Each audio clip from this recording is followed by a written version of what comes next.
गांव में रहने वाला अरुण पहली बार मेले में सुमन को देखता है। उसकी खूबसूरती इतनी अद्भुत थी कि अरुण उसके लिए पागल हो गया।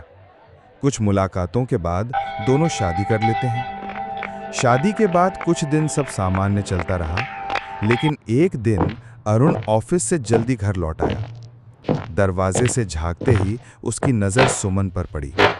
वो जमीन पर बैठी थी, उसके लंबे बाल फर्श पर बिखरे थे और वो झाड़ू पोछा कर रही थी, लेकिन उसके हाथ पैर उल्टी दिशा में मुड़े हुए थे।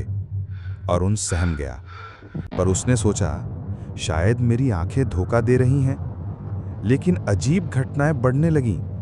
रात में घर में परछाइयां घूमती, दीवारों पर खून के निशान दिखते और सुमन का चेहरा कभी-कभी भयानक रूप में बदल जाता।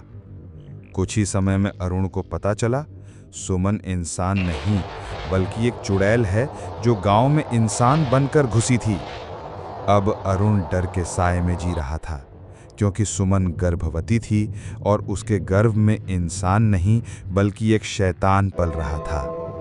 गांव के एक बूढ़े तांत्रिक ने चेतावनी दी, अगर उस बच्चे का जन्म हुआ तो वो इस गांव में तबाही ले आएगा।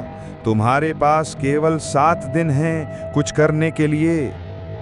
अब अरुण के सामने 2 रास्ते थे, या तो अपनी चुड़ैल पत्नी और अजन्मे बच्चे को नष्ट कर दे, या फिर उस बच्चे को बचाने का रास्ता खोजे और शैतान को इंसान बना दे।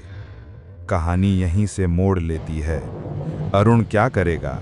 क्या वो अपने होने वाले बच्चे को मार देगा या अपनी बीवी की सच्चाई को स्वीकार कर अंधकार से लड़ने का कोई उपाय ढूंढेगा?